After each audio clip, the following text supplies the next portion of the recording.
Welcome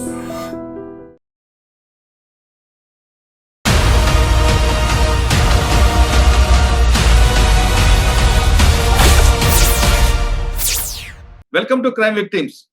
గతంలో గ్రామాల్లో పరిస్థితి ప్రభావం లేదా భావజాల ప్రభావంతోనో కొంతమంది తల్లిదండ్రులను విడిచిపెట్టి అడవుకెళ్లారు. అడవిలోకి వెళ్ళిన తర్వాత అక్కడున్న పేద ప్రజల కోసం, వాళ్ళ అభివృద్ధి కోసం నిరంతరం కృషి చేశారు. ఆ విధంగా వెళ్ళిన వారు వాళ్ళలోనే తమ తల్లిదండ్రులు చూసుకుంటూ కాలం గడిపారు. కానీ ఇక్కడ తల్లిదండ్రులు మాత్రం తమ బిడ్డ ఇప్పటికైనా వస్తాడంటూ వాళ్ళు అలాగా గ్రామాల్లో వేచి చూస్తుంటారు. ఎవరు గ్రామాల్లోకి వచ్చినా, ఎవరు బస్సు దిగినా తమ కొడుకే వచ్చాడంటూ వాళ్ళు భావిస్తుంటారు. ఆ విధంగా వెళ్ళిన వారు కొంతకాలంకి ఎప్పటికైనా వస్తారని భావిస్తున్న తల్లిదండ్రులకి వాళ్ళు అడవిలో ఎన్కౌంటర్ అయితే ఆ వార్త విని వాళ్ళు షాక్ అవుతుంటారు.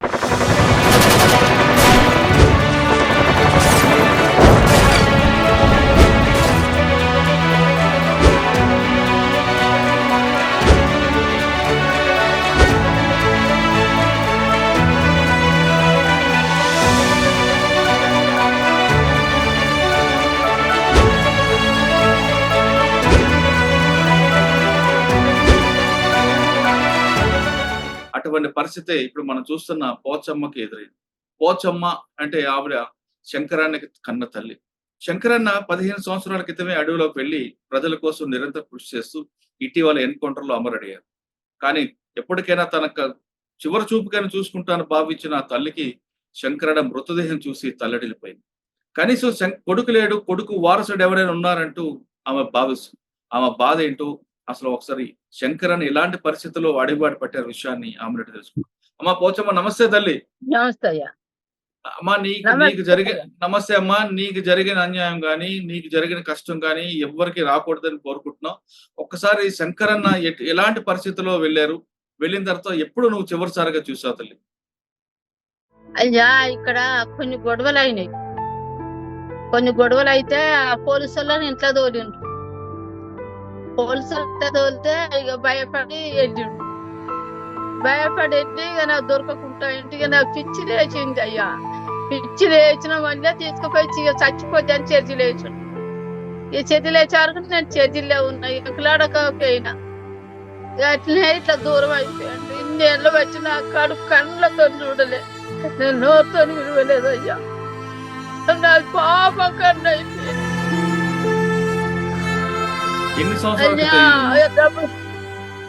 ఊళ్ళోకి వచ్చిన గాని ఊరు పోలీసులు మొత్తం ఎగబెట్టిండ్రు. ఓ దళ వచ్చిందని ఎగబెడితే ఊళ్ళో చూడ రాకుండా ఇక దూరం వెళ్ళొచ్చు.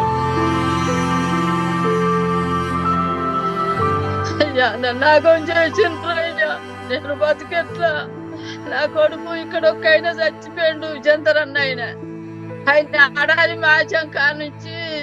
ఈ శంకరన్నకు 2 కొడుకులు నెరకైతుంది గాని నేను పిచ్చిదాన్ని అయిపోయినయ్యా. ఎక్కడ తిరిగినా నాకేం దొరుకుతలేదు. అది నా కొడుకు పోయినందుకు నాకు ఇంత ఆతుడు వచ్చిన గాని నాకు నిమ్మలం ఉంటది కాదమ్మా. శంకరన్న ఎందుకు వెళ్ళిపోయాడమ్మ ఇంటి నుండి? ఈడ మంది చేయబట్టి వెళ్ళిపోయినరు అయ్యా. మంది జర వ్యవసాయం పని చేసుకుంటాండు. వ్యవసాయం పని చేసుకుంటే లోన్లు పుట్టించుకొని లోన్లు తెచ్చుకుంటా పెట్టుబడి పెట్టుకున్నందుకు అన్నం తిరుగుతాడని అన్నాన్ని రాసి పెట్టి అలా వచ్చిండ్రు. బ్యాంకులో లోన్లు తెచ్చుకుంటే. అమ్మ అడవిలోకి వెళ్ళిన తర్వాత ఎప్పుడైనా వచ్చాడా కూడా మా శంకరన్న నీ దగ్గరికి? ఎప్పుడు రాలే, అసలే రాలే. ఇక పోయింది గుర్త రాలే. నీ వెనకున్న శంకరన్నతో పాటు ఇంకొక వ్యక్తి ఎవరు? ఇక్కడ నేను పెట్టుకున్న పేరు సుధాకర్. అక్కడ శంకర్ రావు అని పెట్టుకున్నాడు. మా అక్కడికి వెళ్ళిన తర్వాత ఎప్పుడు మధ్యలో ఉత్తరం కూడా రాయలేదా శంకరన్న నీ కోసం? ఉత్తరం రాలే, నా పాపం గంటతోనే చూడలేదయ్యా. మన శంకరన్న అడవిలోకి వెళ్ళిన తర్వాత పోలీసులు వచ్చారు మీ ఇంటికి ఎప్పుడైనా?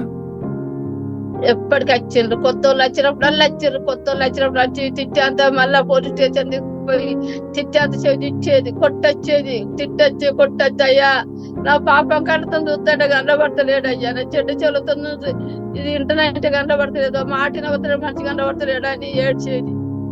బాగా ఏడ్చిన మధ్య తిట్టేది, కొట్టొచ్చేది, కదోలేదు.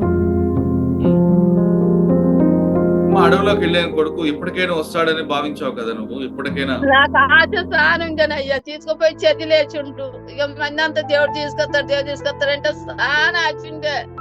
రెక్కతో కట్టం చేసుకుంటా. నేను కడుపు చూస్తుంది లేదయ్యా. 41 రోజు 40 రోజులు ఉపవాసం వండుకుంటా. నేను చర్చిలో పనులు పెట్టుకుంటూ వచ్చిన నా కొడుకు రావాలని. అయ్యా ఇప్పుడు నాకు ఏ ఆధారం లేదు. మా కొడుకు వస్తాడని భావించావు, కానీ శంకరన్న చనిపోయాడని తెలియగానే అనిపించిందమ్మా. తెలిసే ఈ పోలీసు వాళ్ళు తీసుకుపోయి ఆ జైలు వేసిన ఫోటో చూపిస్తాడు కదా.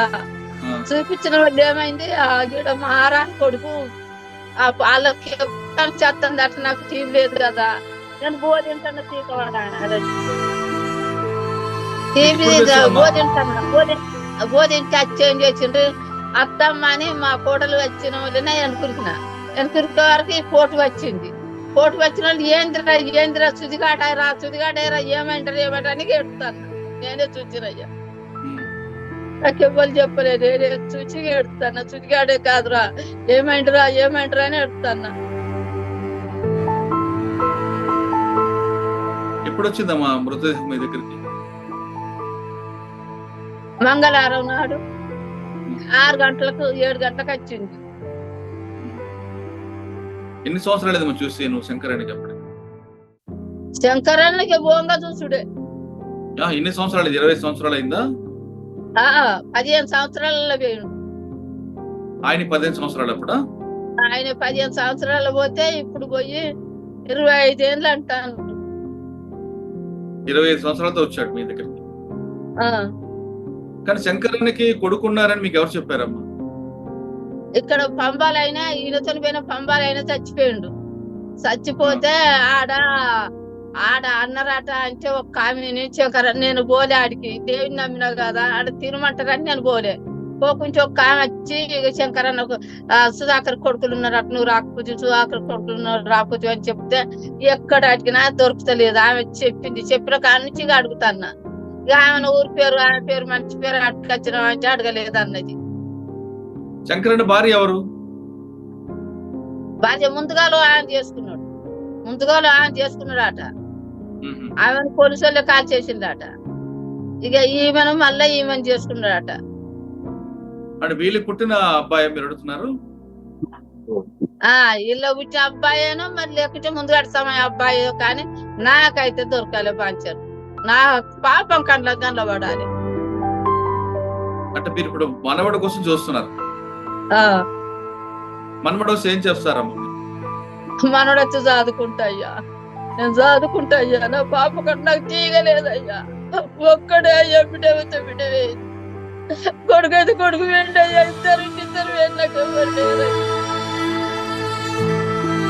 నాకు అసలు ఎవరు లేరు. పిచ్చిదాన్ని వెళ్ళిపోతానయ్యా. నాకు అర్థపడతలేదు. 25 ఏళ్ళే నన్ను కట్టిన దారం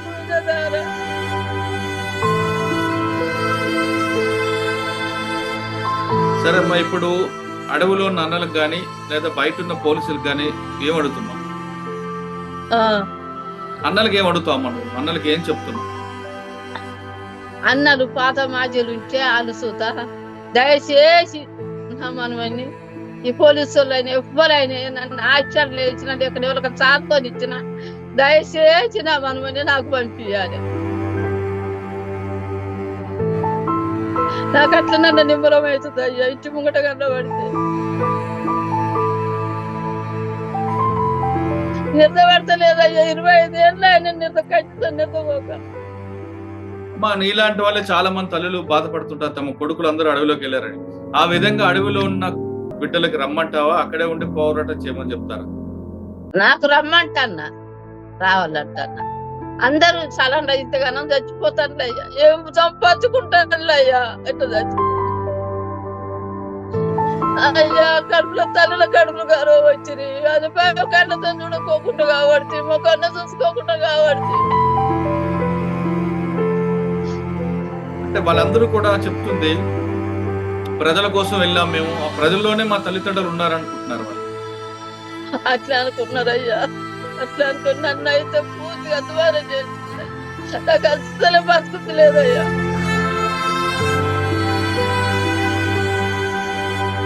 ఇప్పుడు అజ్ఞాతంలో ఉన్న చాలా మంది ఉన్నారమ్మా, వాళ్ళందరికి మీరు ఏమని పిలుస్తారు?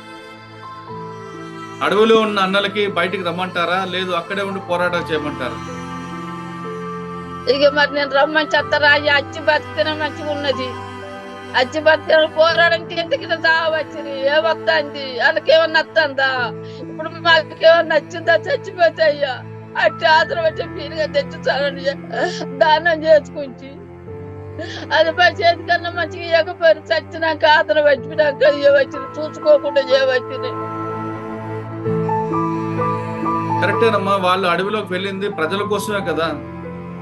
ప్రజల కోసం అయితే ఇప్పుడు వాళ్ళ పానాలు ఉంచుతానులా, వాళ్ళదేమన్నా తింటారు, వాళ్ళని చంప వాళ్ళదేమన్నా తింటారు వీళ్ళు. బీదత్రకే కాదు చేసే వాళ్ళు పోరాటం చేసేది. కరెక్టే తల్లి, మీరు చెప్తుంది బానే ఉంది, కానీ అక్కడ ఉన్న ప్రజల్లోనే మిమ్మల్ని చూసుకుంటున్నారు వాళ్ళు. ఎక్కడున్న ప్రజలు చూసుకుంటారు అయ్యా. అక్కడ ఎక్కడైతే ఆదివాసులు ఉన్నారో వాళ్ళలోనే మిమ్మల్ని చూసుకుంటున్నాం అంటున్నారు. వాళ్ళు మమ్మల్ని ఎక్కడికి వచ్చి చూసుకుంటారు. నాకు ఇంత అయితే దగ్గర పిల్లగాడు ఉంటే నాకు తీర్చి ఉంటది. అట్లా సరే అమ్మా, తెల్లదానికి పిచ్చిదాన్ని అయితే అన్నయ్య. ఇంట్లో బయటికి నిర్దపట్టులు లేదు. ఇంట్లో బయటకి తిరుగుడు ఆనగొడతాడు, సుఖానల్లే తిరుగుతున్నా. 25 ఏళ్ళ నా నిర్దయిపోయింది. నా కొడుకు బయట నుంచి నా నిర్దయిపోయింది అయ్యా. పిచ్చిలు ఎత్తగొట్ట తెచ్చిలో పారేసిండ్రు నన్ను. ఒక్కడు కాదయ్యా, ఇంకోడు ఉన్న కానీ మనిషి ఒక బిడ్డ అయితే బిడ్డ వేయింది, కొడుకైతే కొడుకు వేయండి అయ్యా. నాకు ఏ ఆధారం లేదు. 15 సంవత్సరాల వయసులోనే కొడుకుని దూరం చేసుకున్నాను, కనీసం తన వారసుడిగా మనవడిని చూపించినట్టు ఆమె చాలా వేడుకుంటుంది. అడవిలో నల్లలేని సరే కనికరించి తన మనవడు ఉంటే తనకు అప్పచెప్పండి, లేదా పోలీసుల ద్వారా సరే తమ సమాచారం ఇవ్వండి, నేనే తీసుకొచ్చి అతన్ని తన కొడుకు రూపంలో చూసుకుంటారంటూ ఆమె వేడుకుంటుంది. ఇది పోచమ్మ గారి ఎక్స్క్లూజివ్ ఇంటర్వ్యూ. వచ్చే వారం మరో కష్టం మళ్ళీ కలుద్దాం. అంతా నమస్తే అమ్మ. నమస్తే తల్లి. ఖచ్చితంగా దొరుకుతాడని మనందరూ ఆశిద్దాం. దొరకాలయ్యా, దొరకాలి. దొరికితే బాధ్యను మీకు చూతలేను, మొక్కుతో లేతను, మొక్కుతో బాధ్యను. నా కడుపు అట్లున్నదయ్యా. ఒక్కడే అయ్యా. బిడ్డ అయితే బిడ్డ వేయిందయ్యా, కొడుకైతే కొడుకు వేయండి. నాకు ఏడు తెచ్చిన ఆధారం లేదు. ఒక్కనాడి సముద్రంలో ఉన్నా నాకు ఏ దారి దొరుకుతలేదు. సరే అమ్మాయి.